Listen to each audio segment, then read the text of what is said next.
In a country haunted by the ghosts of past coups, was this another real threat, or a phantom conjured for power? In the early morning hours of April 16, 2025, rumors began swirling across Ouagadougou, the capital of Burkina Faso. Whispers of an assassination plot against President Ibrahim Traoré spread like wildfire.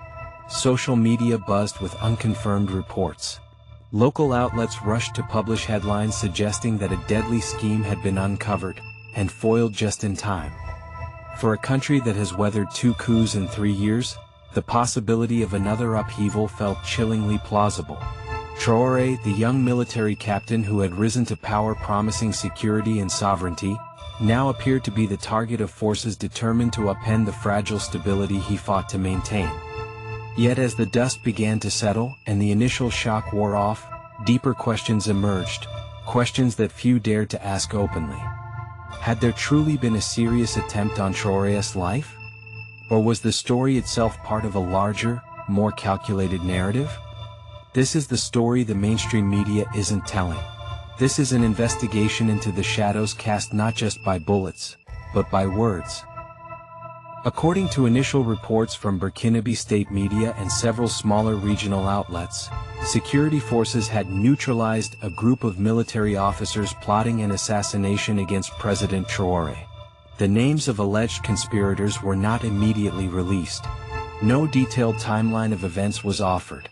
There was no official footage of arrests, no images of confiscated weapons, no courtroom appearances to reassure a skeptical public.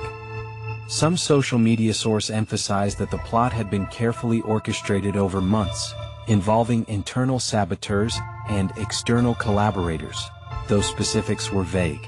Other sources hinted at foreign governments having a hand. Others suggested disaffected soldiers loyal to previous regimes. The mood was grim. Once again, Burkina Faso appeared to teeter on the edge of chaos. But beneath the surface of this official narrative, a series of troubling inconsistencies began to emerge. Now let's look at the possible reasons this may be a hoax. The first red flag was the absence of corroboration from major international media. When the dust of an alleged coup or assassination attempt settles, major outlets like BBC, Reuters, AFP, Al Jazeera, and The Guardian are typically among the first to cover the events, often flooding news feeds with detailed reports, analysis, and updates. This time there was a chilling silence. No breaking news from BBC. No urgent alerts from Al Jazeera. No extended coverage from the New York Times or CNN. A few minor reports popped up in smaller African-focused news sites, largely recycling the same vague government statements. But beyond that, the story barely existed in the global press. This was not normal. When Ibrahim Traoré had seized power from Lieutenant Colonel Paul-Henri Damiba in the September 2022 coup, it had made international headlines within hours. When earlier coup plots were foiled in 2023, outlets like France 24 and Deutsche Welle had run major stories. Why now, with something as explosive as an assassination attempt, was the world's media virtually silent? There were 2 possibilities. 1. The international outlets were suppressing the story for unknown political reasons. 2. There wasn't enough verifiable information to treat it seriously. Without verifiable evidence, no footage, no names, no charges, no tangible proof, major newsrooms had no basis to escalate the story beyond unconfirmed rumor. In journalism, especially for outlets under intense scrutiny, lack of evidence equals no story. This wasn't the first time President Traoré's government had announced the foiling of a dramatic plot. In fact, it was becoming a pattern. December 2022, less than 3 months after Traoré seized power, rumors of an internal coup surfaced. No hard evidence ever materialized. September 2023, another alleged coup attempt by military officers and collaborators was announced. Again, no footage, no major trials, no independent confirmation. January 2025, reports emerged that insurgents tied to extremist groups had targeted the president. Yet investigations fizzled into nothing. And now, April 2025, an alleged assassination attempt. Each time, the government's announcements followed the same script. Vague language, dramatic warnings, patriotic rallies afterward to display public loyalty. Each time, media coverage followed the same pattern. Heavy local reporting, minimal international engagement. When viewed individually, each event could seem plausible, even probable given Burkina Faso's ongoing security crisis. But viewed together, the repetition became suspicious. Was President Traore's government fabricating threats to maintain its grip on power? Or was it simply exaggerating minor threats to create the illusion of resilience in the face of invisible enemies? Either way, the result was the same: a narrative of perpetual survival, a leader constantly under siege but always victorious. A hero. Is he just using the politics of fear? Fear is a very powerful political tool. History teaches us something crucial. In unstable political environments, governments sometimes fabricate or exaggerate threats to rally public support, purge dissenters, justify emergency powers, and reinforce the image of a leader under siege. Examples can be seen in the events of the following. Egypt, 2013. Claims of terrorist plots helped consolidate military rule. Zimbabwe, 2008. Allegations of Western-backed coups reinforced Mugabe's grip. Chad, 2021. Debates raged over whether assassination plots were staged. Could Burkina Faso's stories on its president's assassination attempts fit into this tradition?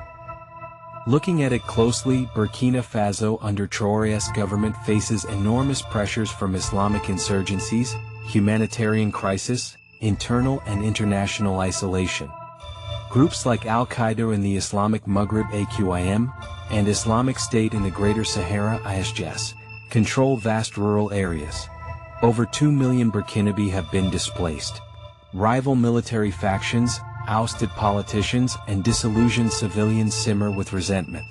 Tensions with France and regional bodies like ECOWAS have left Traoré with few strong allies. Under such circumstances, the strategic value of an assassination narrative cannot be overstated. This alleged foiled assassination plot could serve multiple purposes. 1. Unify the population against a common enemy. 2. Distract from economic and security failures. 3. Justify crackdowns on dissent. 4. Boost Traore's image as a resilient, indispensable leader. When leaders become synonymous with national survival, dissent becomes treason, and loyalty becomes patriotic duty. The event of this assassination attempt has indeed unified the citizens against an unknown common enemy who is after their president's life. Social media sources have cited citizens rallying in support for Ibrahim Traoré.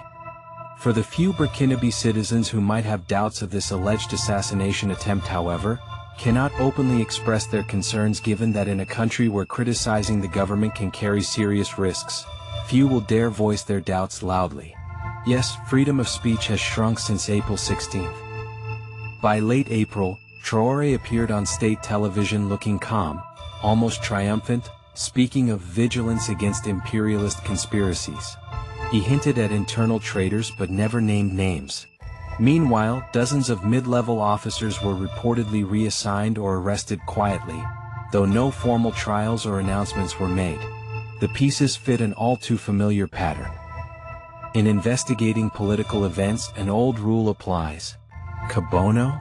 Who benefits? Traoré benefits by unifying the nation under fear of invisible enemies.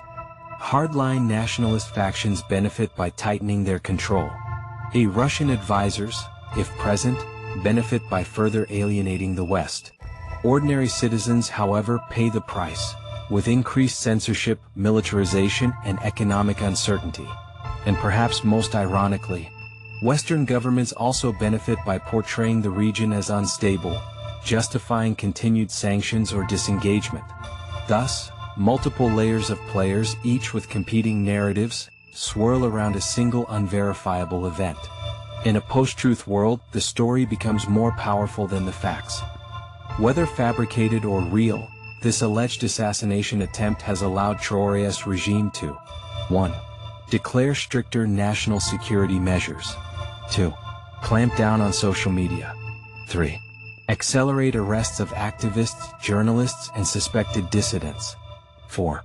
Expand intelligence powers.